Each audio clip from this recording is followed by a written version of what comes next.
Seja bem-vindo, seja bem-vinda ao Pode Rir. Não é um podcast de humor, mas de histórias reais sobre a comédia rotineira de uma maneira dinâmica e divertida. Tudo o que fazemos aqui é projetado para te inspirar e para tornar o seu dia a dia mais alegre. Mediarão este podcast eu, Jacaré de Praia, que na verdade me chamo Evandro Ribeiro, a ME, que de fato é a Maria Eugênia Miller Garcia, e ele, o Danilo Lamarca, nosso produtor convidado. O Pode Rir tem os patrocínios de Qualidade em Quadrinhos, Juntos pela Qualidade, True Hotéis, Hospitalidade de Verdade e da AGQ Brasil, a qualidade que sua empresa merece.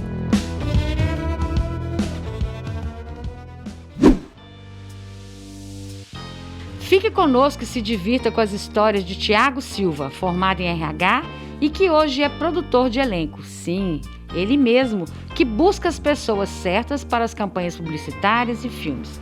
Vamos descobrir como ele desenvolveu esse talento e sobre como são os bastidores das gravações. Agora é com você, Jacaré.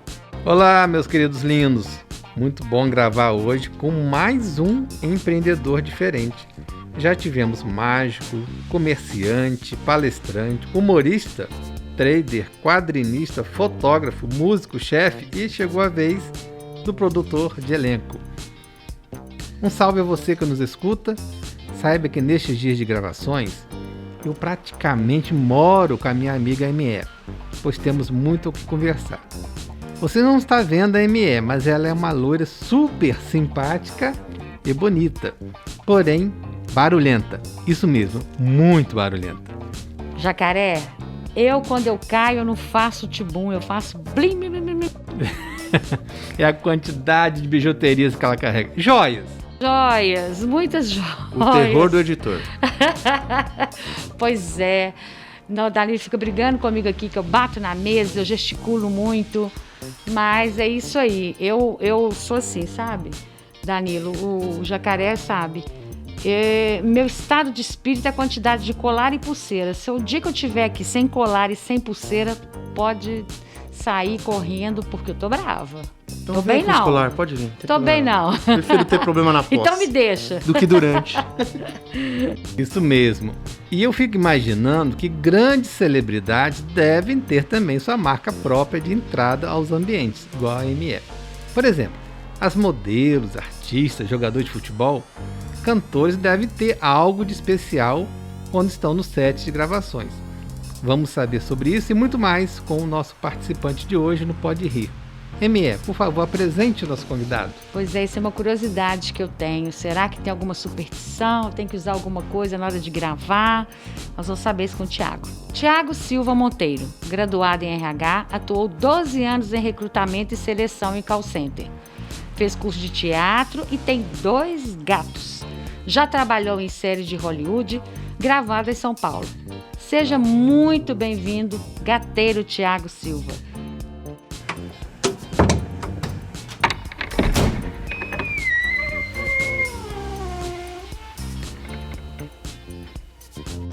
Boa noite, boa noite. É um prazer estar aqui com vocês, um prazer participar do Pode Rir. E vamos ver se a gente realmente pode rir. Muita coisa que a gente tem para rir, não é verdade? Você pode rir da gente, eu e Maria Eugênia. Pode rir. Eu vou começar com essa perguntinha aqui, ó, que é a pulguinha que tá aqui atrás da orelha. Tem algum artista que já pediu para você assim, por favor, não tire esse colar? Por favor, não tire esse brinco. Até pouco tempo eu tinha isso, sabe? Eu tinha um colar e era uma tragédia, porque ele é dourado. Sim. E quando eu ia usar alguma coisa prateada e o colar tava ali, eu saía de casa tipo assim, eu não vou ser feliz hoje, vai dar tudo errado, porque eu não estou com o meu colar dourado. Existe isso também? Olha, existe, claro, mas a questão é que assim, eu fico sempre com o elenco, né? Eu cuido do elenco em si, desde das estrelas do comercial ou da campanha até a figuração, a gente tá lá. Mas quanto mais profissional é o artista, mais ele entende que ele tá ali como um detalhe, uma peça para tudo aquilo acontecer.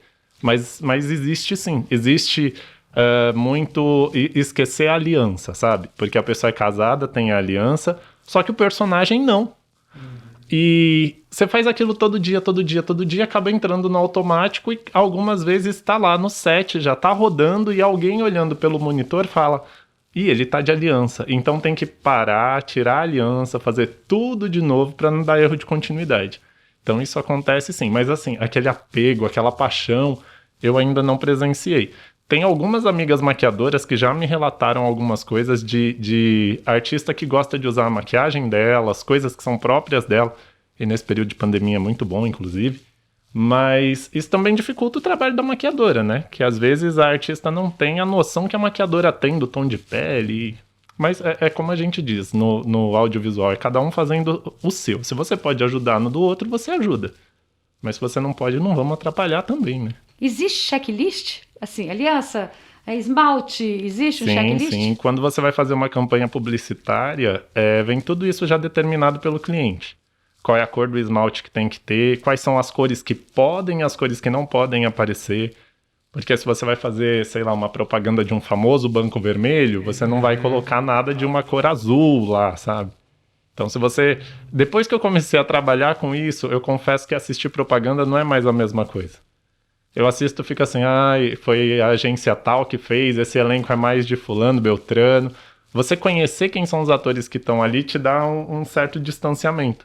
E o que é mais legal também é que você vai aprendendo sobre essas outras partes do... por que essa cor sim, essa cor não. São coisas muito, muito interessantes que o meio vai trazendo pra gente. Existe essa característica própria? Assim, cada agência tem o seu clichê, tem a sua característica, tem o seu... você fala que você tem esse olhar. Quando você vê a propaganda, você já sabe exatamente. Sim, você Como vê você identifica? Você vê a assinatura. Tem alguns diretores que você consegue ver a assinatura no clipe, a assinatura na propaganda. Algumas propagandas recentes mesmo, quando eu assisto, eu já olho assim e sei quem é o diretor que fez ou por onde aquela campanha foi feita. Tá, mas vamos conhecer um pouquinho dessa trajetória sua. Vamos, sim. Conta um pouco da sua infância. Como que você despertou? Isso lá na sua infância, você já brincava de teatro, você já fazia teatro? Na escola, você é aquele cara que saía da sala de aula e fazia um movimento com as pessoas, vão teatrar aqui, enfim. É engraçado que você... Existe, a Existe? gente vamos teatrar sim, vamos sempre. Teatrar? Você fala e passa um filme na cabeça, né? Falar da infância é bem gostoso, porque realmente eu percebo que a pessoa já tem um caminho trilhado, sabe? Desde o começo você consegue perceber o que você vai fazer ou não. Quando eu era criança, minha mãe sempre fala isso, que eu era uma matraca. Que às vezes tinha que... Isso eu já não tenho lembrança, né? Que isso é uma infância de 3, 4 anos de idade. Ela fala, você era minha matraquinha, você conversava com todo mundo. Onde você ia, você puxava assunto... E sempre tinha assunto, seja com adulto, com criança, e tava mobilizando o pessoal, organizando. Em festa, você que organizava as brincadeiras de criança. Aí eu começo a perceber que isso veio mesmo. Mas eu acho que essa minha questão do teatro, ela veio com trauma. É uma historinha, assim, de infância também. Sabe o prézinho, aquela parte gostosa, que você vai pra escola só pra fazer massinha, desenho? Então, e eu já era uma criança, né, bem falante, bem pra fora. Aí eu lembro, professora Marta, eu lembro dela ainda, assim. Festa de final de prézinho e a gente tinha que fazer apresentação pros pais. E tinha o quê? Uma peça de teatro. Era a história da Estrela do Mar, que contava a história de um peixe que se apaixonou por uma estrela e eles namoravam à noite, né, eles trocavam juras de amor, até que essa estrela de tão apaixonada se jogou do céu e foi pro mar. Olha que lindo. Uhum. Aí a gente tinha a lua, que era a mãe de todas as estrelas, a gente tinha todas as estrelas, tudo isso personagem feminino, os peixinhos eram meninos. Aí a professora chega pra mim e fala assim, Thiago, como você gosta de falar muito, eu vou te dar um personagem que tem muita importância nessa peça. Eu lembro disso que eu fiquei super empolgado, né? Falei, tô até imaginando. Vou estrear. Aí ela me deu o sol. Só que quando a lua tá no céu com as estrelas, onde o sol está? Escondido. Então, eu só passava no palco pra mostrar que passou um outro dia. Eu não tinha uma fala. Mas eu tinha que fazer esse sol brilhar, né? Sim. Então eu fiz. Eu já era muito grande, como sempre fui. E eu acho que ali naquele sol várias coisas aconteceram. Acho que até minha mãe olhou e falou, esse sol tá irradiando diferente. Aí veio daí.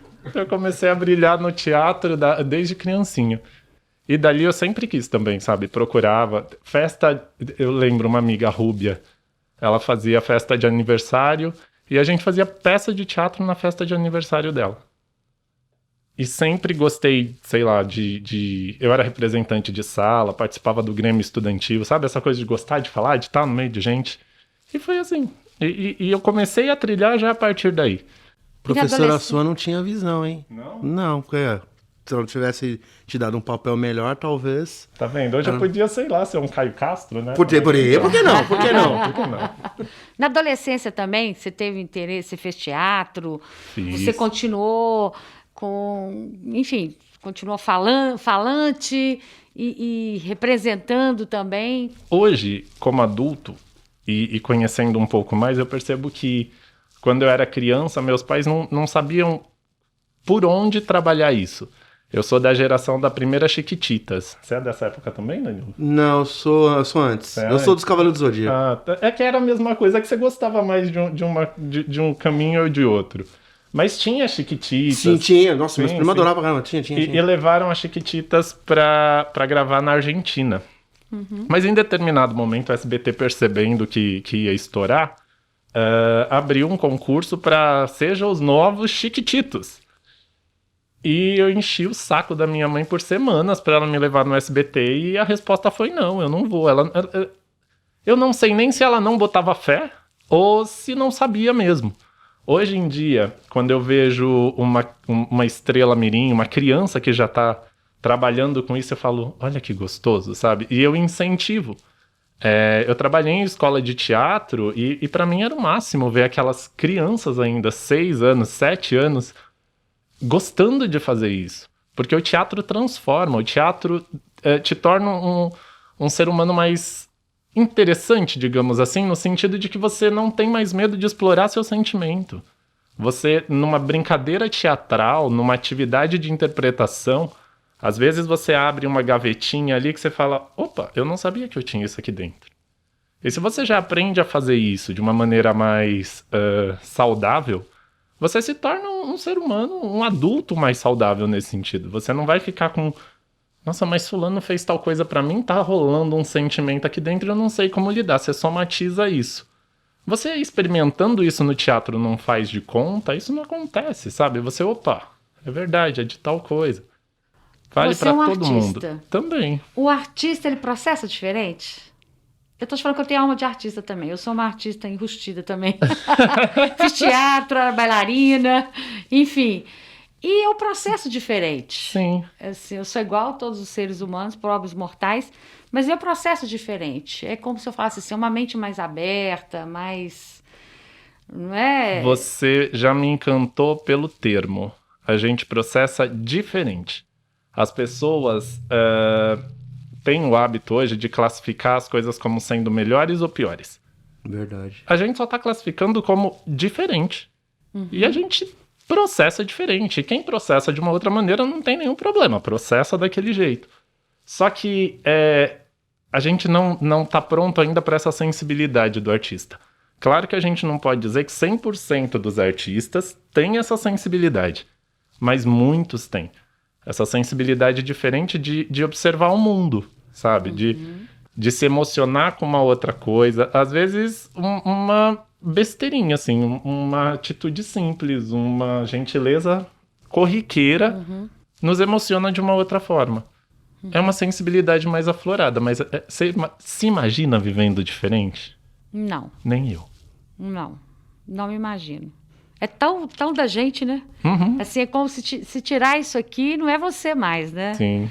É um outro personagem. Completamente. Né? É um outro personagem.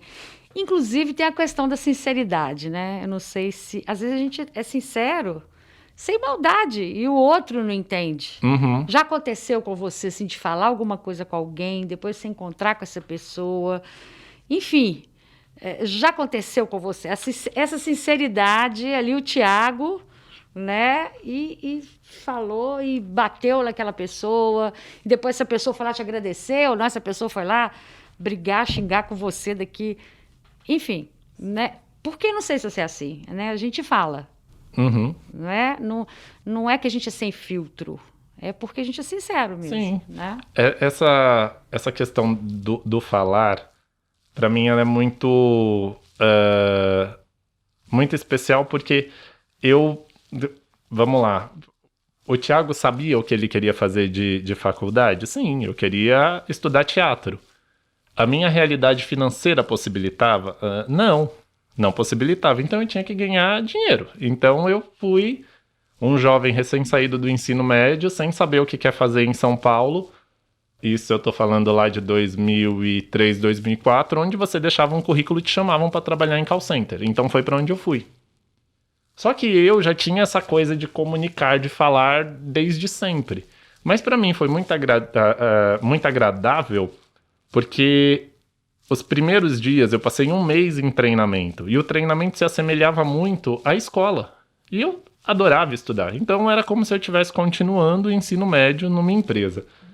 E quando eu cheguei naquela empresa de call center, acho que naquele andar devia trabalhar umas 400 pessoas no horário que eu trabalhava.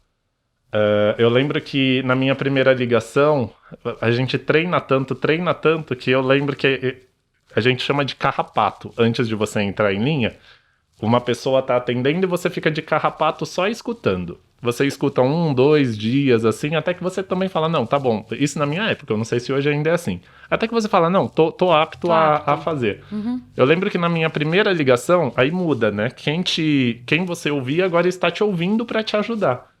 A cliente falou o nome dela e eu lembro de pôr no mute e falar, e agora? Como assim, e agora, sabe? Era tanta ansiedade que eu não sabia o que fazer. Aí eu fui, e andou.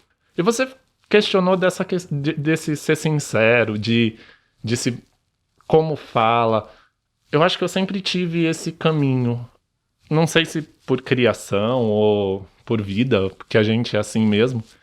De saber falar com as pessoas, às vezes até tocando naquele ponto mais doído, sabe? De não ser sempre um feedback, um elogio, nem sempre positivo, mas de ter jeito com esse tipo de coisa, sabe? Então, durante muitas fases, eu percebia que as pessoas que trabalhavam comigo faziam assim, mas tem como você falar isso, Thiago? Tem como você dar essa notícia? Uhum. Porque parecia que as notícias mesmo vindas de você vinha de uma outra maneira. Uhum. Então eu passei muito por isso. Só que é engraçado que as pessoas que convivem mais comigo, às vezes comentam assim, Thiago, com quem você não tem tanto contato, você tem um trato incrível. Quando você já é mais íntimo, às vezes você é tão grosso. Daí eu comento assim, é Sagitário, sabe? Tem uma... Vem com a mão aqui. Então... Nossa. Eu acho que é alguma coisa do nosso signo, viu? Porque tem hora que a gente deixa escapar uma ferradura, assim, né? Mas... sem querer, não é, como eu te falei, não é por maldade. Não, mas... Tá na essência da gente. E mesmo. As pessoas, quem realmente conhece, sabe que não foi por maldade. Às vezes pode até olhar assim, daí depois volta e fala... É isso mesmo. É isso mesmo, é por aí que a gente anda. E isso que ajudou você nessa escolha de elencos, nessa sensibilidade de buscar aquele personagem certo. É isso aí? Isso ajuda? Essa percepção que você tem do mundo e essa facilidade de colocar para as pessoas? Olha, quem abriu a porta desse mundo de elenco para mim foi a Eric Slama, uma produtora de casting. E eu lembro que no começo eu ficava pensando, gente, como o olhar dela é treinado pra isso, né? Que ela via um vídeo, via uma foto e já falava, ela tá no perfil, é o que eu quero. E eu como assistente ficava assim, onde que ela enxergou isso, sabe? Claro, existe uma questão aqui que a experiência é imprescindível em produção de casting. Você tem que ter quilômetros rodados. Você tem que ter vários sets, vários trabalhos diferentes para você entendendo a cabeça do diretor e do cliente. O encontrar a pessoa certa depende muito o que é essa pessoa certa, né? quem é esse personagem? Quando a gente fala de uma campanha publicitária, a gente usa um termo que chama estar editado. A gente manda todo o material e o diretor edita algumas pessoas que vão ser apresentadas para o cliente. E a gente comenta que o ator, ele tá ali quase numa roleta russa. São muitos materiais que a gente recebe. E o diretor sabe o que ele está procurando, né? Por mais que ele descreva, sei lá, eu quero um homem de tal idade, com cabelo assim, mas ele sabe o que ele quer daquela personalidade. E ele pega algumas opções que ele entende que entrega o trabalho, mas a palavra final, na publicidade, acredito que no conteúdo também, mas na publicidade mais, é do cliente. Então, qual é a escolha, a cabeça do cliente? A gente nunca sabe. Isso é complicado, né? Muito, porque eu já ouvi diretor reclamando que teve que filmar porque o cliente falou, nossa, essa atriz é tão parecida com a minha sobrinha. E escolheu a atriz que era parecida com a sobrinha, e não necessariamente a que ia fazer... A que vocês ali tinham definido, né? Exato. Então é muito, muito pessoal isso. Muito legal. Mas aí, na minha cabeça, ficou uma pergunta seguinte. Eu já conheci o Thiago criança, ele começando a trabalhar no call center, e já sei o que você faz hoje. Sim. Mas ficou um vazio ali, então eu imagino nesse tempo você trabalhou com outra coisa na mesma empresa. Sim. Você me falou que foi recrutamento e seleção. Exatamente. Quantos... Eu brinco que na época da faculdade é sempre assim. Você não sabe o que você vai fazer administração. Quando você não sabe o que vai fazer, mas sabe que quer cuidar da vida dos outros, você vai fazer administração de RH. E foi o que eu fui fazer. Eu fui fazer administração de RH porque eu queria cuidar da vida dos outros e porque na primeira empresa que eu trabalhei, me colocaram no setor de treinamento. Me colocaram, parece falar assim, cadê, vem cá? Não, né? Tinha um processo interno e eu me candidatei a uma vaga para treinamento, isso com 19 anos. E comecei a dar treinamento e me apaixonei por aquilo. E fui fazer RH justamente por isso. E depois, saindo dessa empresa, eu fui pro setor de RH direto numa outra empresa e trabalhava com recrutamento e seleção, que foi onde eu conheci o Danilo. Meu pai. Danilo era um ser complicado. Esse meu pai do céu, vocês conseguiram perceber o tom que ele veio e tudo que ele carrega com isso? E lá no recrutamento e seleção desta empresa específica, quando você fala de call center, são termos muito tristes porque a gente está se referindo a pessoas, tá? Mas vou trazer um pouco de bastidores. Meus amigos do call center, por favor, não queiram me matar. Mas era comum ouvir supervisor falando assim, operador tem prazo de validade. Isso é medonho, você ouvir que uma pessoa, um profissional, tem prazo de validade. Mas quando você coloca a maneira louca de uma central de call center, eu digo louca da rotina, né? Que a gente pensa assim, o que é o call center? É aquela pessoa que fica me ligando incessantemente para me vender uma coisa que eu não quero comprar. Também é call center. Mas também tem aquele que você, no meio da noite, precisa de um suporte, ou quer ligar, quer pegar informação, e cada central funciona de um jeito. Você, como consumidor, você fez uma ligação. Imagina que o operador de call center que trabalha, sei lá, 6h20, quantas ligações ele não fez ou ele não atendeu. Vai ter uma hora que ele vai estar, E é pressão que vem do coordenador para o supervisor, que vem para o operador. E desculpa, ser líder não é só pôr a pressão, é conseguir entender tudo que está acontecendo ali. E muita gente não sabia. Nessa empresa que a gente trabalhava, né, Dan?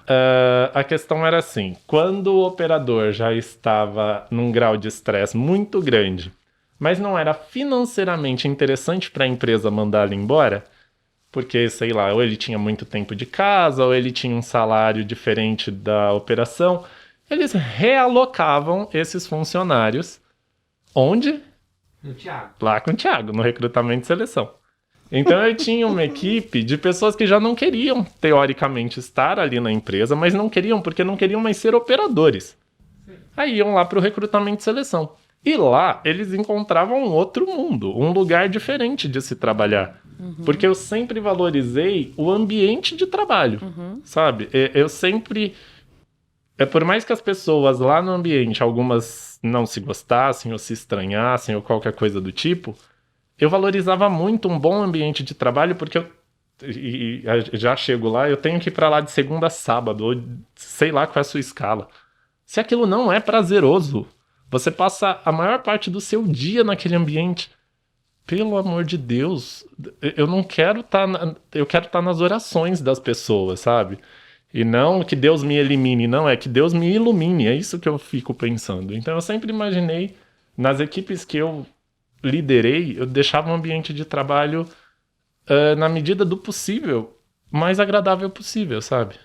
E foi assim que eu encontrei o Danilo, né? O Thiago, eu costumo dizer, toda vez que perguntam pra mim, os seus chefes que você teve, o Thiago numa escala de 3, no top 3, ele é o melhor chefe que eu tive.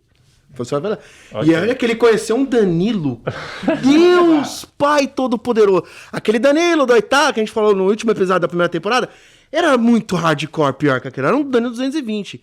E eu sou justamente uma das pessoas que trabalhava numa conta que desistiram, era uma conta que não era nem lá no prédio, era num outro lugar, me jogaram no call center e um belo de um dia eu cheguei no call center, a minha mochilinha, o que eu vou fazer? Eu não tinha o que fazer. Só que lá o Thiago me colocou num lugar e eu me achei, assim, tipo, pra trabalhar. Não era o que eu queria pra minha vida, obviamente, mas depois o que eu quis pra minha vida, ele tem uma participação, assim, tipo, importantíssima, assim. Legal. Eu até falo que eu tenho que fazer um agradecimento público. Se hoje eu tô envolvido no meio da música ou fazendo as coisas que eu gosto, foi porque num determinado momento eu já tava de saco cheio, ele me deu a carta de alforria e falou, vai lá e vai ser feliz. Então talvez a gente começou com esse lance de casting ali, talvez eu tenha sido um laboratório pra ele. É verdade, eu não tinha pensado nisso. Vai, Danilo, vai lá e vai ser artista. feliz, porque a empresa, a gente já sabia que a empresa não tava muito bem das pernas. Né? E aí, acho que ele falou assim, pô, o Danilo, vou botar o Danilo pra ser embora logo. E eu fui embora e fui ser feliz. E claro que se eu tivesse a cabeça que eu tenho hoje naquela época, eu teria aproveitado bem mais. Mas eu acho que eu ainda consegui aproveitar e hoje eu enxergo bem. Tudo isso que ele tá falando, que o Thiago tá falando é verdade. Talvez um dos melhores chefes que eu tive na vida. E realmente, o ambiente às vezes lá era hostil, porque tinha um ou outro funcionário que queria que o ambiente fosse hostil. Mas vinha o Thiago com toda a paciência do mundo e transformava num ambiente muito legal. Eu fui espião, eu fui fazer processo seletivo pra descobrir como é que as empresas funcionavam. Sim. Eu chorei por aumento, me deram aumento. Ó. Ele foi um dos melhores chefes que eu tive. Não volta pra call center, cara. Não. Porque se alguém obrigado. ouvir isso aqui, vai todo mundo falar assim, se o Danilo conseguiu, eu também vou conseguir, vou pedir pro Thiago. Você falou de Deus. Sim. E a espiritualidade? Nossa. Você tem uma paz interior grande, né? Você chegou, sentou, você radiou essa paz. Eu tenho um contato muito próximo. É engraçado que, para explicar, de novo, tem que viajar no tempo. Quando eu era criança, meus pais nunca obrigaram ou direcionaram como ia ser a espiritualidade de ninguém dentro de casa. Eu sou batizado na igreja católica, mas não tinha nada determinado. E eu fui uma criança ainda aqui em São Paulo, na periferia, que brinquei na rua. Eu brincava bastante na rua. E eu acredito que em outros lugares do país também, mas aqui a presença de testemunha de Jeová indo nas portas para levar a palavra é muito... Ainda mais isso na década de 90, era muito presente. Uhum. E eu lembro que tinha um trio, eram 2 irmãos e uma outra guria, que passavam na rua sempre... levando, chama Sentinela a revista. Sentinela. Sentinela. Sentinela. Levando a sentinela e revistinhas. batendo nas portas e tal. Eu lembro que foram bater na porta da minha casa, eu criança brincando na rua, falei, eu moro aí, você tá procurando alguém e tal. É. Aí, sei lá, eu não sei se eles dão atenção pra criança ou não dão, que eu não vivo essa religião, mas ali me deram atenção. E como eu falei, eu quase não gosto de falar, né? Daí eu vi aquela revistinha com os adultos, com os humanos, brincando com os animais. E quando me falaram que aquele era o paraíso, só me veio na cabeça, gente... Claro, né? Eles foram explicar a religião deles para uma criança, era o que eu consegui entender. E eu adorei aquilo. E eles falaram, você quer saber mais? Quero. Daí perguntaram para minha mãe se podiam... E toda Ficaram semana... alguns dias ali, né? Exato, então eles iam toda semana lá em casa, eu aprendi o Antigo Testamento com os Testemunhas de Jeová, com um livro amarelo cheio de figuras que eu também adorava. Eu aprendi a ler com eles. Eu não era nem alfabetizado, aprendi a ler com eles. Só que minha família não era Testemunha de Jeová, então eu não segui por essa religião. Ir pro Salão do Reino, acho que é assim que eles chamam. Pra mim era muito... crianças, e a gente abre gavetas. Tô abrindo uma gaveta de um trauma de novo. Era muito complicado, porque quando você chegava no Salão do Reino, eram homens pro lado, mulheres pro outro, e todo mundo com suas vestes próprias do Salão do Reino. Minha família não era Testemunha de Jeová, minha mãe não ia me comprar um terninho pra eu ir pro Salão do Reino. E eu ia lá com uma calça jeans, um tênisinho, até que arrumadinho. Mas sabe quando você fica olhando assim e fala... Diferente dos demais. Não tá ornando. Não tá ornando. Então, parei. E eu tinha uma amiga na rua, uma guria que morava 2 casas pro lado, e a gente brincava muito junto. E um sábado, a gente brincando, ela falou, eu tenho que ir embora, que eu vou fazer catequese. Daí eu falei, você vai o quê? Não, eu vou fazer catequese na igreja. Daí eu falei, tá... E então você não vai brincar? Não, nem esse sábado, nem nenhum outro sábado. Daí eu cheguei em casa revoltadíssimo. Mãe, por que ela vai fazer catequese e eu não vou fazer catequese? O que é catequese? Eu não fazia ideia do que era catequese, mas eu fui me matricularam na catequese e eu também adorei. Aí quando eu entro em algumas coisas, acho que eu vou muito a fundo. Eu virei coroinha. Grupo de jovens? Grupo de jovens, acho que Crisma. por isso que a gente se dá bem, Tá cara. Eu vendo? também fiz esse negócio tudo. Eu só não era da banda do grupo de jovens, porque eu não sou afinado e não sei tocar nada. Não, mas eu também não era, não. Eu era da banda dos revoltados. Era os excluídos. E fui pra igreja. E na igreja católica, eu já era adolescente, e aí, né, você começa a perceber, gente, eu acho que também não tá ornando muito. Porque na igreja católica, a sexualidade, a homossexualidade, ela é... Você não vai poder ser homossexual aqui, ok? Daí eu falei, é que eu sou, então, igreja, desculpa, não vai rolar. Então eu tenho meu contato com Deus, só que de uma maneira diferente. Mas aconteceu alguma coisa na igreja que, tipo, te fez virar a chavinha ou você só percebeu? Eu só percebi. Quando falam assim, quando você se descobriu gay? Daí eu falo, acho que quando eu nasci. Porque eu não vejo uma diferença. Eu sabia que as outras crianças ou adolescentes tinham uma outra coisa, mas eu me apaixonava pelos meus amiguinhos, pelos meus colegas, mas não tinha uma conotação sexual no meio disso. Mas eu ficava assim, tá confuso, sabe? Eu lembro que a minha professora da 3ª série, ela falou pra minha mãe procurar uma psicóloga porque eu era diferente dos outros meninos. Mas minha mãe era muito simples, minha mãe não tem estudo, e não tinha, muito menos naquela época. Hoje em dia ela, né, a internet tá aí, pro Thiago, lê isso aqui, dona Tereza. Então, muita coisa melhorou, mas naquela época não. Então quando chega uma professora e fala, leva seu filho pro psicólogo, e a psicóloga, assusta, né? E a psicóloga falou pra minha mãe, seu filho não tem nada. Eu não sei quais foram os papos de quando o Thiago não tava junto, mas... X. Quando eu estava na igreja e comecei a entender, não, eu sou gay, não foi a igreja que me tirou de lá. Foi você que falou, não é meu lugar. Exato. Não é meu lugar. Porque, tudo bem que depois, né, eu descobri que o meu professor de Crisma era casado com um outro rapaz que pra mim era apenas amigo, mas eles eram casados. Mas eu não tô aqui pra julgá-lo, ele vive do jeito que ele quer. Pra mim, aquilo não condizia com o que eu lia, com o que eu aprendia. E eu principalmente pensava assim, eu não tô cometendo um pecado, porque eu tô sendo eu. Deus me criou, vamos ser criacionista nesse momento, eu fui criado e sou assim, eu não tenho o que fazer. E depois eu conheci o Espiritismo, e o Espiritismo fez um vum na minha cabeça, sabe, eu até brinco, na Igreja Católica falavam, eis o mistério da fé, que é um dogma, e que no Espiritismo, tipo, não tem mistério. Mas aí também é aquela coisa. A religiosidade, ela é natural do humano. Só que quando tem muito humano envolvido, é sempre um humano querendo determinar em cima do outro humano. Então hoje eu digo que eu sou espiritualista. Eu não sigo uma doutrina, eu não sigo dogmas de nenhuma doutrina. uma miscelânea maluca, assim, mas que na minha cabeça faz sentido, né? Você pega um pouco de cada do que você acredita que é verdade pra você e tá tranquilo. Espiritualidade tem nada a ver com religiosidade. Sim, e eu né? digo que é fazer do bem a sua religião. E é isso que eu penso. Eu faço do bem a minha religião. Eu Esse não quero... respeito com o outro seu tá aí dentro da sua espiritualidade. Exatamente. Mas você acredita em Deus, você é teísta. Muito, muito. Bom, dando continuidade à vida do Thiago como empreendedor, Vamos lá. você virou empreendedor.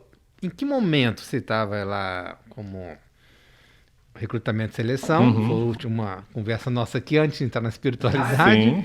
Aí você resolveu empreender como? Eu brinco que eu sou um bom empreendedor com dinheiro alheio. Sim. Tá? Quando o negócio é meu, eu não sou tão bom empreendedor assim, confesso. Danilo me encontrou também num outro momento da vida, quando eu fui sócio do meu então namorado. A verdade! Ó, essa parte você até apagou, porque o chefe não era eu. Nossa, você era sócio? Eu era sócio. Naquela época eu Então não foi era... você que me mandou embora Ó, duas vezes? Tá vendo? Nossa, mas eu agradeço a Deus, foi livramento. Mas mais uma eu peço música no Fantástico, né? Pede, mas ali foi livramento. Foi Então ali eu te livramento. agradeço, ali foi um livramento mesmo. Eu fui empreender com meu então namorado e não rolou. Porque o que eu percebi? Eu preciso de pessoas. E ali não tinha. O negócio era, imagina, não existia Uber, o mundo era outro, né? Era transporte executivo. Sim. E não rolou, não deu certo. Quando eu empreendo pro outro, o projeto é esse, eu tô nesse grau, como que a gente vai fazer? Isso eu consigo entrar. Eu já estava numa outra empresa de call center há um certo tempo e já estava fatigado daquela rotina. Eu acho que é uma busca sagitariana também, sabe? Sempre jogar uma flecha num outro lugar e sair procurando esses objetivos. E eu já estava cansado daquilo que eu estava vivendo. E eu fiz uma viagem que eu sempre quis fazer, que desde a época de escola eu sempre fui apaixonado pela cultura inca. E eu fui conhecer Machu Picchu. E no meio dessa viagem eu tive um momento que eu não sei descrever até hoje o que aconteceu. Não foi em Machu Picchu, foi numa outra cidade, que eu não me recordo o nome, que tem ruínas. Estava eu e mais 2 amigos nessa cidade. E eles explicam da cidade, falam, olha, agora vocês têm meia hora para andar pelas ruínas e em meia hora a gente se encontra aqui. Então cada um foi por uma trilha, foi por um lugar. Você estava sozinho?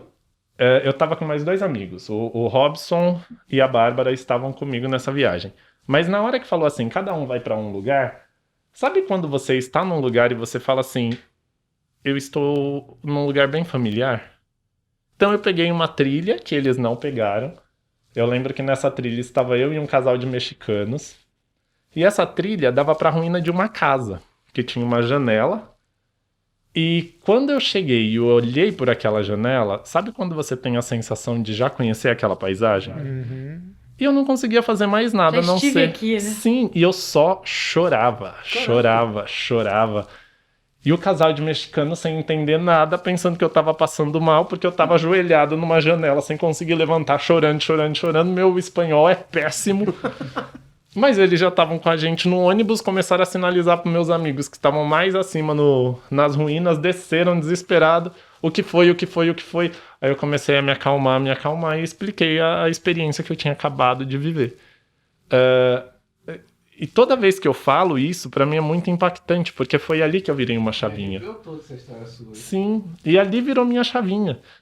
E eu pensei assim, eu não vou mais... Eu não sei o que foi isso, eu não sei se é uma vida passada ou não, cada um tem sua crença, mas não faz sentido mais nesta vida eu viver o que eu estou vivendo lá no Brasil, em São Paulo, indo todo dia trabalhar, bater ponto e trabalhar de segunda a sexta, esperando o final de semana para descansar, para trabalhar de segunda a sexta. Tem gente que vive isso numa boa e ok, são apenas maneiras diferentes de viver. Mas pra mim... Essa rotina Não tava funcionando mais. Não tava justamente o contrário. Você já tinha esse sentimento aqui? Já, eu fiz essa viagem justamente mais pensando assim, sabe quando você tira férias e fala assim, vou passar 20 dias relaxando, que eu relaxo 20 dias, depois aguento mais um ano aí numa boa. Só que mal eu sabia que não era isso que estava reservado, né? Você vai tirar a sua viagem, você vai sair de lá falando, não é mais isso que você vai fazer para sua vida. E foi aí que eu saí de lá e fui retomar uma antiga paixão. Eu tinha perdido meu pai fazia 1 ano e pouquinho quando eu fiz essa viagem. E eu falei, tá, as contas estão todas em ordem. Eu não vou ser uma pessoa frustrada de nunca ter trabalhado com teatro ou ter feito realmente. Aí eu fui fazer um Vou curso... tentar. Vou tentar. Fui fazer um curso técnico de teatro. E que foi a partir daí que as portas começaram a se abrir para esse outro Mas universo. você largou o emprego que você tava, você largou o call center. Você chegou e Sim. falou, não quero mais. Voltou de férias e falou, não quero mais. Sim, eu cheguei e falei pra minha chefe justamente isso, não quero mais. E eu peguei uma chefe, você elogiou um tal de Thiago, né? Elogiei. Ana Raquel era assim... Era o Thiago. Não tem comparação, a mulher era incrível. E eu cheguei pra ela e joguei a real, falei, chefe, não dá. Não é isso que eu quero pra minha vida. Não é isso que eu quero. Eu fui lá, bateu, contei essa história, a gente ficou os dois emocionados juntos. Aí é aquela coisa, é uma empresa. E eu sempre fui o chefe que tinha essa noção. É uma empresa. Tem coisas que a gente pode fazer e tem coisas que a gente não pode fazer. Não é porque eu gosto de fulano que eu vou dar um rombo na empresa. Não, não vou. Mas como eu já sabia, ó, mas também não fiz nada sem calcular. Eu já sabia que em agosto naquela empresa sempre tinha corte. Eu só falei assim, você vai unir o útil ao agradável. Tá na época. né? Exato! Você pode mandar um outro coordenador embora, que esse coordenador vai ter filho para pagar escola. Eu não tenho filho, olha só. E eu não quero mais. Aí ela foi, fez um acordo e me mandou embora. E eu fui estudar teatro. E eu falei, gente, que coisa maravilhosa. Aí você fez teatro. Eu fiz teatro e comecei a trabalhar na escola que eu estudava. Também fiquei lá, a escola deu muito certo e lá que Você trabalhava com o quê? eu era manual? coordenador administrativo. Ah, tá. Como eu tinha essa vivência administrativa, que isso também é uma crítica, mas é real. Muitos artistas não sabem ganhar dinheiro com a sua arte. Muitos não sabem. E eu juntei essas duas coisas. Eu juntei já ter trabalhado no mundo corporativo com a arte. Com a arte. Então eu virei o coordenador administrativo da escola e o negócio começou a desenvolver. Em um trabalho da Érica, ela estava precisando de um casting de jovens. E na escola tinha muitos. Aí ela falou, eu posso fazer uma seletiva aqui? Eu ajudei ela, organizei a seletiva, ela conseguiu tirar uma boa parte do elenco lá da escola. E ela já ficou de olho, assim, sabe? Ela brinca comigo que ela fala que vi ali, eu já fiquei de olho e falei, gente, esse menino trabalha direitinho, né? E até que ela me fez um convite. Ó, você não precisa sair de onde você tá, mas eu quero que você seja meu assistente em uma campanha. Primeira vez que eu pisei num set de filmagem, Acabou. eu não queria mais nada da minha vida. Falei, é isso que eu quero. Esse é meu lugar. Esse é meu lugar. Esse é meu lugar. E dali você continuou. Continuei. Cheguei um tempo conciliar a escola com o casting, mas não dá. Não dava mais. Eu falei, não. E de lá pra cá, a sua vida foi realmente... Sabe o que é o Ou principal? não, você já fez outras coisas diferentes nesse período? Não, foi basicamente casting, é com isso que eu tô trabalhando, mas a gente é freelancer, né? Então vão surgindo as coisas e você entra. O pessoal brinca comigo que eu sou o vamos. Alguém chega pra mim e fala, vamos? Eu nem pergunto o que é, eu falo, vamos. Depois que eu tô lá, que às vezes eu falo, mas o que é aqui, sabe? O que tá acontecendo? É o olheiro.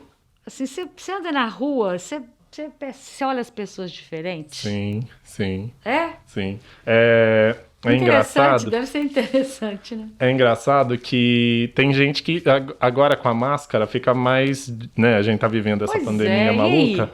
É mais difícil de você...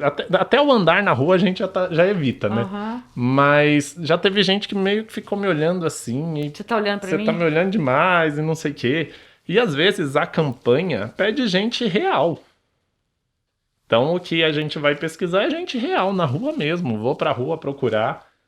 Teve Tem duas campanhas que foram bem específicas. Que uma queria um personagem que ia ser um bode, digamos assim. A pessoa tinha que parecer um bode, que era o pedido do cliente. Então, pediram um cara magro, branco e com uma barbichinha. Só que a gente não ia filmar isso aqui em São Paulo. A gente ia filmar isso lá em São Luís do Maranhão. Chegamos um dia antes da filmagem, já vindo de Belém. Chegando lá em São Luís, já tinha o elenco todo pronto. A gente ia filmar no dia seguinte. Só não tinha quem? O principal. Bode. O bode. Aí faz check-in no hotel e... Ai, vamos, não sei. Eu falei, não, gente, eu tenho que achar o bode. Vamos procurar o bode. Aí vai o Thiago no meio da rua, lá no centro de São Luís, para as pessoas na rua. Aí você tem que explicar que é uma campanha, que tem cachê, que é isso, que é aquilo. E por ser uma campanha de cerveja, não pode ser menor de 25 anos. É o que a legislação pede. Vários detalhes. Daí vai, procura, até que achamos o bode. Achou o bode. Achou o bode. E o mais engraçado é que o rapaz que fez o bode, ele era ator. Olha, E eu achei na rua, sabe? Andando na rua, bati o olho, aí você fica... Como que eu vou abordar essa pessoa pra falar sobre isso? Mas lá eu já tinha falado com vendedor de loja, já tinha falado com ambulante, tinha falado com um monte de gente até que encontrou... Muita gente negou? Tinha gente que não levava a sério, Danilo. Porque além de falar, a escolha não é estranho, minha. é Eu estranho. tinha que pedir pra pessoa fazer um vídeo pra eu poder mandar pro cliente aprovar. Não era nem uma certeza. Então imagina, eu sou um cara de 1,94m de altura. Faz sentido. Aí chega um cara de 1,94m de altura com sotaque de São Paulo, por mais que eu abrisse o abrisse o Instagram, mostrasse, olha, não, eu trabalho com isso, tal, não sei o quê. Tinha gente que ficava cabreiro. Ainda mais que eu tava oferecendo um cachê, sabe? Eu vou te pagar pra fazer isso. O povo não levava a sério. aqui, eu já passei por uma situação com meu filho. Eu Aham. estava na praia, estava em Cabo Frio e também fui abordada, quer dizer, meu filho, né? Meu filho era menor de idade, era uma campanha também publicitária, era um produto novo. E me abordaram, você que é mãe dele. Chegaram até meu filho, depois perguntaram, você que é mãe e tal, ele é menor de idade, não queria fazer... Mas o processo é sofrido, você entendeu? Sim. Porque o processo é o seguinte, tinha ele e mais umas outras 2 pessoas, embora a moça até falou, olha, 90% ele, porque meu filho é moreno e tal, ele é bem brasileiro, era um menino na época de 14 anos, mas já tinha um corpo já bem definido, um físico bonito. Mas são 3 dias de teste, para depois desses 3 dias, aí se ele vai fazer a campanha ou não. Sim. Ela até falou, é remunerado, né? E era interessante porque esse teste, ele começaria, por exemplo, 8 horas da manhã e terminaria 6 horas da tarde. Né? Ali era café da manhã, almoço, jantar, enfim.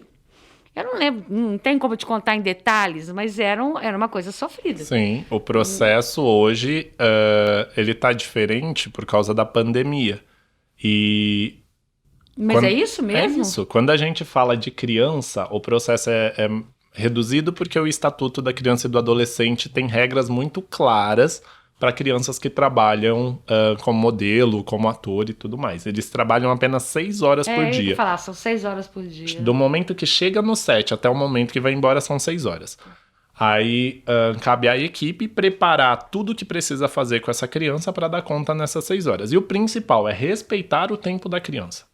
Quando você trabalha com um público menor de 18 anos, tem toda uma burocracia, toda uma legislação que você tem que cumprir. Tanto que muitos dos rostinhos que a gente vê na TV pensando, que adolescente lindo, 15 anos, já tem 18, 19, a gente que nem imagina, tá? Porque é mais fácil filmar assim. Mas sim, isso acontece bastante. Os processos de elenco, antes da pandemia, sempre tinha o dia do teste de VT, que a gente agendava na produtora, chamava o elenco que já tinha sido pré-selecionado aí para fazer o teste de VT. Vai lá, é essa cena que você tem que fazer. Tem um assistente de direção lá dentro para orientar o ator, mas ali o ator entrega o que precisa. Chegamos no momento da pandemia. Ninguém pode se reunir. Então esse trabalho foi para o ator. A gente passou por um momento que muito era gravado na casa do próprio ator. Então, para quem era produtor de elenco, viramos produtor de elenco e locação. Porque às vezes me pediam, sei lá, um homem grisalho de Esse 56 anos e tudo mais. Então, temos aqui o jacaré tá dentro do perfil que a gente precisa. Olha, mas pra cena que a gente vai fazer com o jacaré, a gente precisa de um espelho redondo da década... Peraí, o jacaré não vai ter isso na casa dele, sabe? Então, no começo dessa pandemia era uma loucura porque a roda não parava, a gente continuava produzindo, mas aquelas propagandas que a gente viu muito no começo, principalmente, que mostrava que era filmado na casa do ator, vocês não fazem ideia do processo que era por trás para isso acontecer. Hoje em dia, a gente tem um outro protocolo, já voltamos para o estúdio, mas é todo mundo testado. E se a produção é longa, a cada 4 dias todo mundo testa e fica em isolamento e tudo mais, para garantir nossa segurança. Só que no teste, o teste de VT, agora é feito na casa do ator. E muitas vezes sem a direção de um assistente de direção ou de um diretor. E da cabeça de ator você também pode esperar qualquer coisa. Às vezes você passa o briefing, só que isso dá uma certa dó, principalmente em publicidade. Não é no momento da publicidade, se a publicidade não pede aquilo, que o ator vai mostrar toda a sua versatilidade. Então, às vezes você fala assim, olha, a cena é você comendo um lanche e fazendo que ele tá gostoso, mas mostra que tá muito gostoso. Você dá um briefing do que você precisa. O ator quer criar demais. Aí ele manda um vídeo com tanta coisa que às vezes quando o diretor olha, viu 5 segundos, não conseguiu ver o que estava procurando, já passa. Existe a vaidade também, né? Sim, muito. Deve ser interessante, assim, você vendo e o ator ali protagonizando, né? Você fala assim, eu faria diferente. Se eu fosse aquele ator ali, eu faria... É igual a gente da empresa, sabe? Às vezes tá o dono ali, você fala assim, se eu fosse o dono dessa empresa, eu faria diferente. E às vezes você não pode entrar, né? Não pode. Você atua ainda? Você chegou no ponto. Eu sou um ator muito canastrão. Tipo... Falso. Sabe? Aquela... O que é um ator falso? O que é um ator falso? Você virar e falar assim, eu não sou um bom... Você sendo ator e falar, eu não sou um bom ator, é porque eu não me permito. Eu não... Toda vez que tem exercícios, que eu ainda procuro estudar bastante, e que você acha que tá, olha, tô imersivo, tô lá sentindo... Aí depois você percebe, eu não passei da segunda camada da pele, eu não fui a fundo. Tem gente que tem uma facilidade, eu digo que existe o dom, mas tudo que algumas pessoas têm dom, uma outra pode aprender. Eu lembro que quando eu fazia parte do movimento espírita jovem, tinha 2 irmãos, os Fragazzi, que eu ficava assim, gente, mas eles são muito talentosos, porque eles eram hiper inteligentes, eles tocavam aquele grandão, assim, violoncelo, não? Cello. Tocavam cello, o outro tocava violino e faziam artes marciais e falava outro idioma. Era tanta coisa que eu ficava assim, meu Deus. Daí uma vez eu parei pra conversar, eles falaram, sim, a gente se dedica. Então eu falei, é verdade. E eu muitas vezes me saboto. Eu tenho essa coisa de falar com o outro e conseguir incentivar o outro. Obrigado. Mas às vezes isso comigo não funciona. Então quando você fala, você ainda atua, eu sou um ator canastra. E esse sol lá, hein? Hã? E esse sol lá na infância? E esse sol lá na infância, será que é isso? Será que foi, Julinho? Será que foi isso? Que eu brilhei demais lá? Mas eu não sou frustrado, porque... Tá bem resolvido. Tô bem resolvido. As pessoas pensam que sucesso, essa é uma palavra... É discussão dentro de casa sempre, o marido vai até brigar quando ouvir isso. Que as pessoas não precisam ter grandes feitos. Às vezes você você instiga tanto, não, você precisa de mais, porque você só vai ser feliz se você alcançar mais. E a pessoa fica naquela loucura, naquela corrida, quando chega... Eu falo, nossa, eu me dediquei tanto e é isso. Você tá tão exausto, né? Sabe? Você pode ter sucesso em coisas simples. Também não é normal ver isso. É o diferente, né? Eu não penso mais como eu pensava antes. Antes eu também pensava, eu quero ser um grande diretor de... Hoje isso não passa na minha cabeça. Eu quero ter sucesso no que eu estou fazendo ali naquele momento. E se eu precisar me reinventar de novo, eu vou me reinventar e vambora. É isso aí. Sim. Você falou de se reinventar e a gente que trabalha com produção de conteúdo, fazendo as coisas, Durante a pandemia, a gente teve que se reinventar. Nossa, imagino. Uma loucura, né? E isso era, há um ano atrás, isso que a gente tá fazendo agora aqui era impossível de se pensar. Aham. Você acha que conseguiu chegar num ponto que você fala assim, não, tô satisfeito com essa reinvenção? Ou não? Você fala, não, tem que ser melhor. A busca Porque o seu trabalho é muito mais tenso que o meu, muito mais complicado. Eu faço mais pós, então pós a gente vai se adequando. Agora, o seu não tem como. Eu sempre tive também a inquietação de que tudo dá pra ser um pouco melhor. Mas ao mesmo tempo, eu sempre recebo de feedback assim, Thiago, entrega o bom, porque o bom é inimigo do ótimo. Às vezes você fica perseguindo tanto o ótimo e eu só quero entregar se tiver ótimo, que se você já tivesse entregue o bom, já tava entregue, literalmente. Faz sentido. Bom, Thiago, através dos sites e das redes sociais, que a gente divulgou na semana passada, e solicitamos que nos enviasse perguntas, e temos 3 perguntas. Sim. A Janaína Maia, de Barra Mansa, Rio de Janeiro. Thiago, você é top. Vi uma campanha de cerveja com uma vendedora real, que não era artista. Ela realmente vendia nas praias? Como você localiza essas pessoas? Gente, vocês podem até encontrá-la no Instagram, tá como Martinha do Abará. Legal. Essa campanha nasceu assim, a marca de cerveja, ela queria nas 3 principais praças dela, que é Salvador, Recife e Rio de Janeiro, fazer a campanha, que já era o 2º ano, de vendedores de praia para fazer uma competição entre eles na internet e o vencedor, a votação aberta ao público, que tivesse mais votos, ia fazer um clipe do ano dessa campanha. E quando esse trabalho chegou para mim, eu te juro que eu pensei que eu tava sonhando. Porque o meu trabalho seria, e eu frisei de novo a palavra trabalho, né? Seria ir pra praia, encontrar vendedor de praia. Eu sou louco por praia. Então me mandaram para Pernambuco, para Salvador, para Bahia e para o Rio de Janeiro. Eu passei uma semana em cada lugar. Que vida difícil, hein? Foi. Que vida complicada. Rapaz, mas Nossa. sabe o que era o principal? Eu realmente estava trabalhando.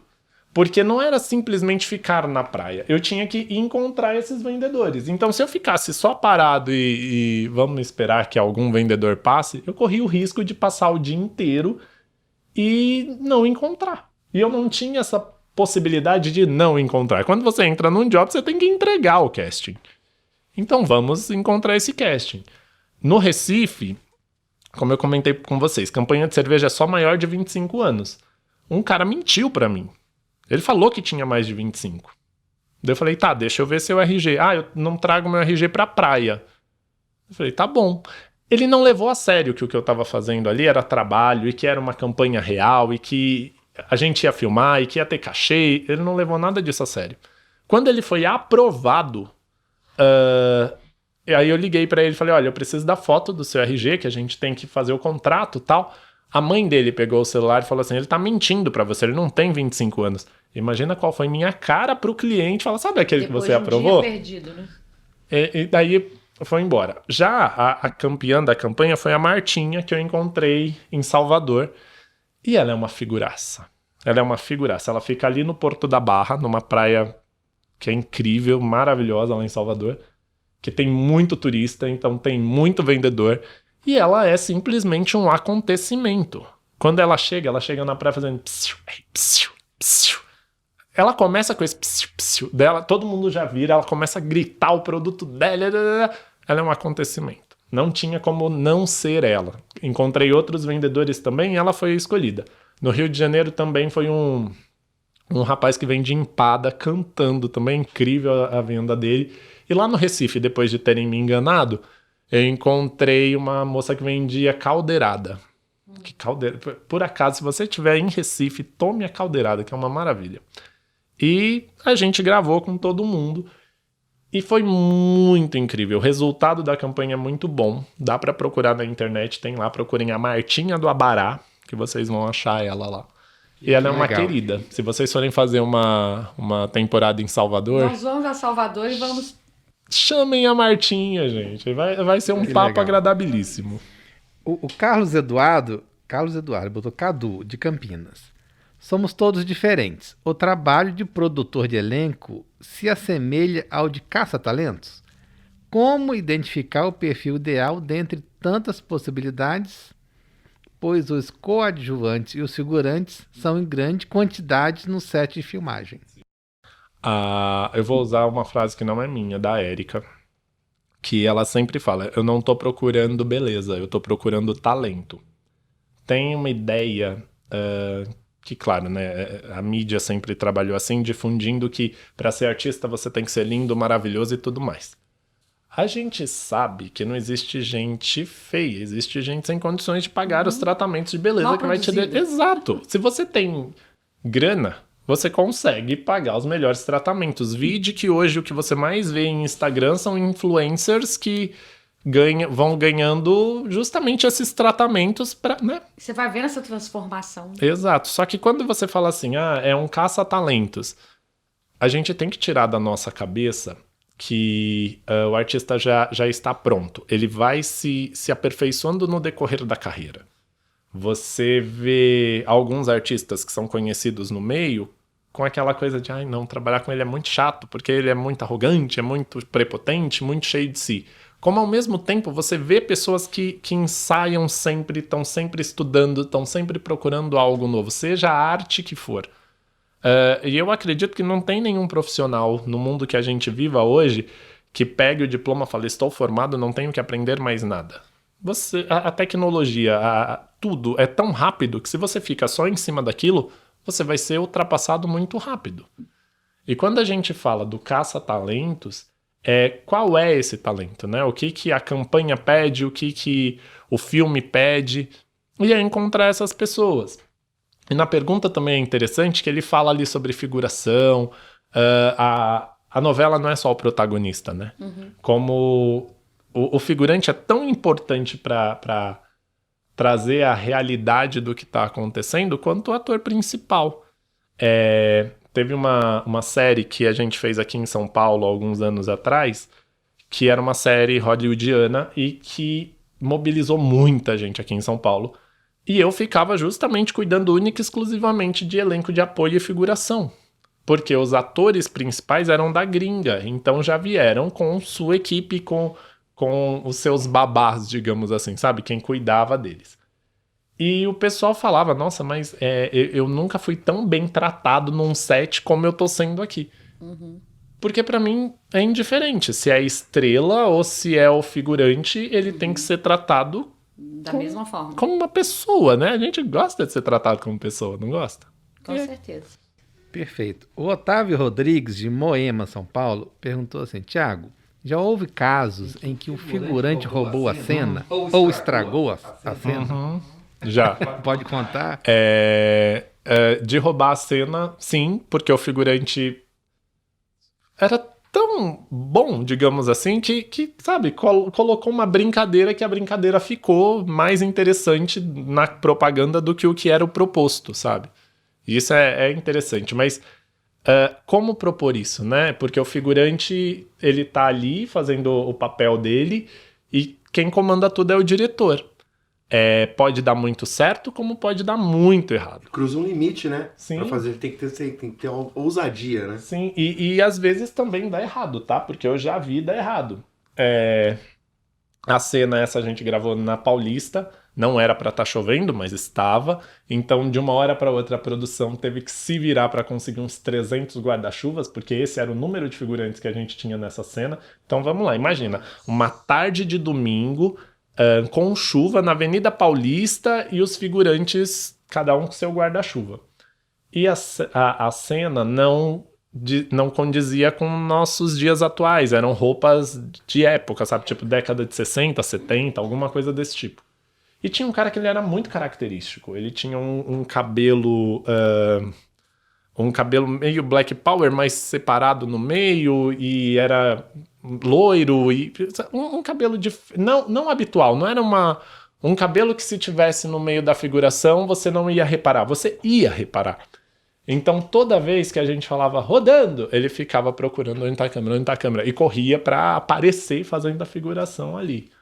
E o diretor era gringo. Meu inglês é péssimo, mas eu consegui ouvir e entender no rádio que ele queria que tirasse aquele figurante dali, que ele não queria mais ver aquele figurante naquela cena. E assim, é uma cena de passagem, não era uma cena que tinha fala, não, era a protagonista andando no meio da rua E esse cara... e ele ia aparecer. Se ele aparecesse, ia ser nada, mas ele dificultou tanto o nosso trabalho até que a fiscal de set chamou ele e falou: ó, te agradeço, mas agora fica aqui na quietinho. base. Exato, sabe? Outra coisa, a gente, quando tá em set de filmagem, às vezes a gente filma por 12, 14 horas. Nossa. E o trabalho de todo mundo, que eu brinco, ok, tá pronto, tá maquiado, agora eu quero o principal. É só esperar. Porque na hora que tiver tudo pronto, luz, som, vamos lá, na hora que o diretor falar ação, eu preciso de você pronto pra ação. É a mesma coisa que você falar assim, fica aqui sentado, na hora que eu te chamar, você vai falar que você quer beber água e ir no banheiro. É batata. Batata. Só que quando você descobre isso, o que você aprende a fazer? Chama antes. Blefa.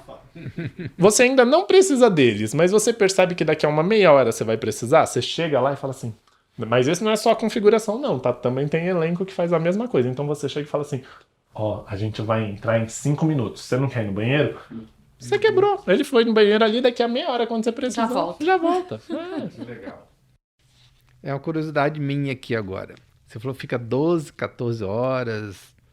E a pessoa morre de calor ou de frio nesse tempo? É comum, né? Eu já filmei aqui em São Paulo, externa, em noites geladas, em que a roupa da cena era roupa de verão, roupa de calor normal.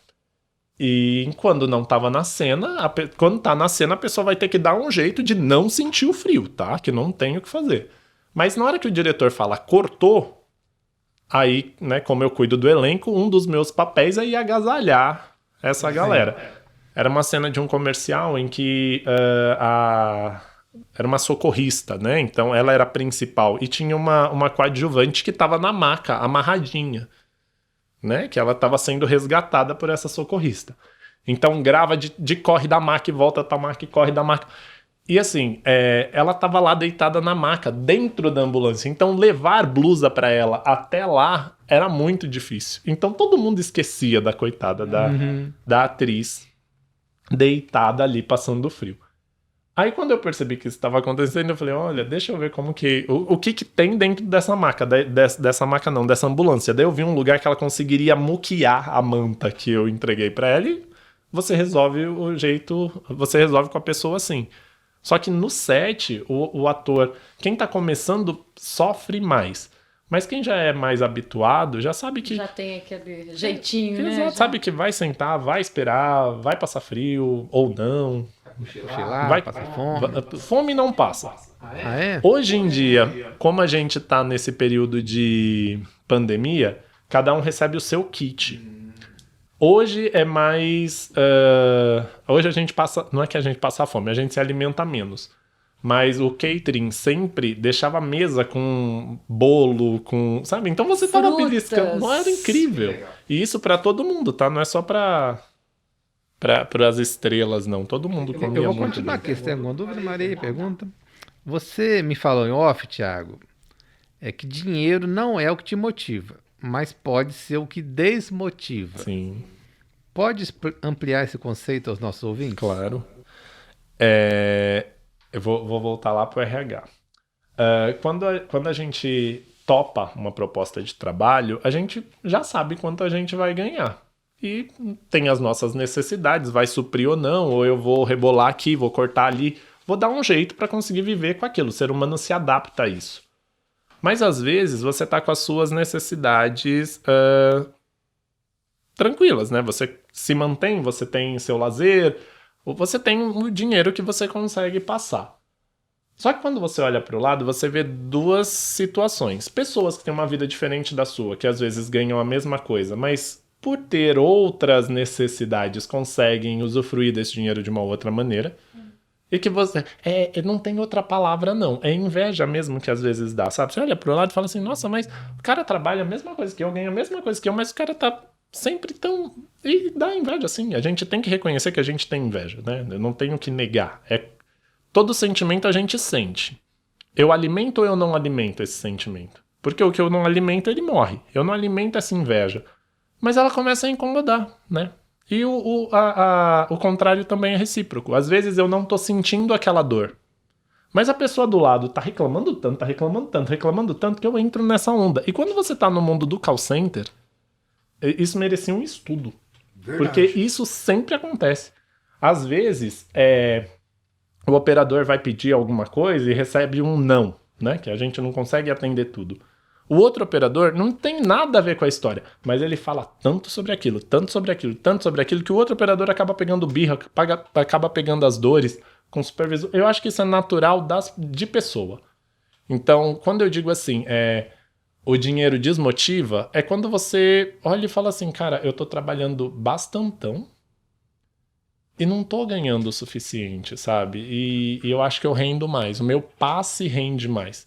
Todas as vezes que eu saí dos lugares, era quando eu migrava para outra coisa, era uma junção de fatores. E também tinha esse o meu passe vale mais do que o que eu tô recebendo aqui. Porque quando você tá com as suas necessidades supridas, você consegue... Passa por cima, né?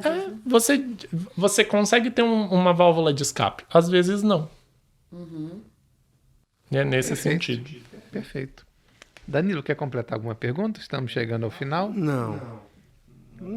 O que eu tinha perguntado, eu já perguntei. Tá, o que eu tinha ótimo. que falar, eu já falei. Maria Eugênia, ME. Sou um rapaz de poucas palavras. Tá vendo? Ai, sensacional. Eu tô viajando aqui no que você tá falando, sabe? Porque realmente tem que ter lidar com pessoas é difícil. Tem que ter essa sensibilidade, tem que ter esse nível de compreensão. E principalmente lidar com o artista. É onde você falou que existe a vaidade, existe o poder, Sim. existe a disputa, né? É muito difícil. Muito. É como se tivesse ali que você tem que controlar aquilo ali. Porque tem que dar certo. E o principal é que é uma frase piegas, mas o show não pode parar. E o responsável é você. Sim. Né? Nem é o ator, às vezes é você que tá ali controlando ele. Pra você ter ideia, às vezes são coisas tão pequenas que só o ouvir já ajuda muito. Quando a gente vê grandes produções, normalmente tem a pessoa que a gente coloca para ser o backup do ator para testar luz, para que, sabe, o artista principal, normalmente quando são artistas já famosos, a gente sempre procura alguém que é fisicamente parecido para testar a luz, testar o ambiente, para quando o artista chegar, a gente já ter feito tudo isso e só filmar. E a gente passou por uma situação em que não explicaram para a menina que estava nesse papel, era uma cantora que ia ter um clipe, não explicaram para a menina que ia fazer o backup dela o que ela iria fazer. Uhum. E era uma cena na piscina. Então ela teria que entrar na água, ela não ia precisar nadar porque a água estava bem embaixo, mas ela teria que entrar na água. E faltou um pouco de tato, porque só falaram, manda backup aqui pro set. Mandei a backup pro set, tava cuidando do resto do pessoal, daí só escuto no rádio uma pessoa da produção falando assim, Thiago, pelo amor de Deus, surge aqui e faz essa menina parar de chorar. Aí meu Deus, eu acabei de deixar a menina no set, como que ela tá chorando? O que aconteceu? Daí quando eu chego, ela tá desesperada, olhando pra piscina, falando, eu não vou entrar, eu não posso entrar, e o pessoal pressionando. Aí eu chamei ela de canto e falei, Flor, me diz o que aconteceu. E ela chorando, morrendo de vergonha, mas assim, ela não tinha outra pessoa. Daí ela olhou pra mim e falou assim, a questão não é nem que eu tenho medo de água, é que eu estou menstruada. Se eu entrar na água, eu vou pagar um mico enorme aqui. Era uma coisa tão... Desculpa. E fácil até de resolver. Exato, mas já tava um circo tão grande em volta que eu só cheguei no rádio e falei assim, vocês me dão, por favor, 15 minutos e eu já volto com ela aqui. Fui lá pro camarim, consegui um próprio para que ela pudesse entrar na água. Ela não se opôs, se resolveu, fez, acabou. A única coisa que precisavam era ouvir. Sabe, tem um problema? Tem. Qual é o real problema? Esse é o lado humano aí do Thiago, né? Exato. Que favorece esse ouvir, né? Que nem todos têm, né? Feliz o ser humano que encontrou este rapaz. Tem algumas pessoas que não pensam assim. Mas é tudo isso bem. aí, né? O que é ruim, a gente joga fora. Tem 3 frases suas que eu anotei aqui, ó. E tem tudo a ver com esse encerramento que você já falou pra gente. Cada um processa diferente. O time todo não processou na sua velocidade, na sua intensidade, na sua sabedoria. Saber diferente forma de falar. Você chamou ela de Flor. Vem cá, Flor. Sim. Né? E Deus me ilumine e não me elimine. Achei ótima essa Tem frase uma que eu sua anotei aqui. também aqui, que eu vou guardar pra mim. Fazer o bem é minha religião. Sim. Acho que é pesado isso, é forte. É bom pra caramba, mano. Quando você tem gente que fala um negócio desse, é legal pra caramba. E eu desejo que sua luz sempre brilhe, que nunca Muito apague. obrigado. Que nunca apague. Você é um cara iluminado. Muito obrigado. Foi um prazer enorme estar aqui. O dia hoje foi bem corrido, mas eu falei, não, temos um compromisso, vamos pro compromisso, que eu tenho certeza que coisa boa vai sair de lá. Mas você notou a paz que você deixou aqui? A gente só entra em sintonia com o que realmente existe no lugar. A paz está no ambiente, o papo está agradável porque estamos aqui nessa sintonia. É cada um fazendo sua parte. É só um último detalhe que eu acho que cabe no momento que a gente está vivendo, é rapidinho. A gente hoje está olhando muito para o que nos afasta e não para o que nos assemelha. Sim. Eu comento isso, que nós somos elos. A humanidade são elos. Ao invés da gente fortalecer o que nos liga, tá cada um querendo puxar para o outro lado. E esses elos podem arrebentar. Eu falo porque eu tenho laços de família que estão arrebentados e eu sei o quanto isso me incomoda. É doído, né? Sim, que você fala assim, mas por quê? Aí você percebe, tinha muita coisa que assemelhava, mas a gente foi pro que nos separava. São escolhas. Então a gente também pode procurar isso, sabe? O que me assemelha, o que me une a esse elo, e não o contrário. Não vamos deixar esse elo romper, né? Por favor, não podemos. Meus queridos lindos, chegamos ao final. Tiago, te agradecemos pela participação. Aproveito para enviar um salve a você que nos escutou e aos meus amigos José Emílio e Patrícia. Espero-os em breve aqui no Pode Rir. Muito obrigada, Thiago. Obrigada mesmo. Parabéns, viu? Obrigado. Pela sua luz, pela sua estrela. Thiago, posso sair mais cedo que eu tenho um show pra fazer? Vai lá, Danilo, mas me deixa na primeira fila, tá? Tá bom.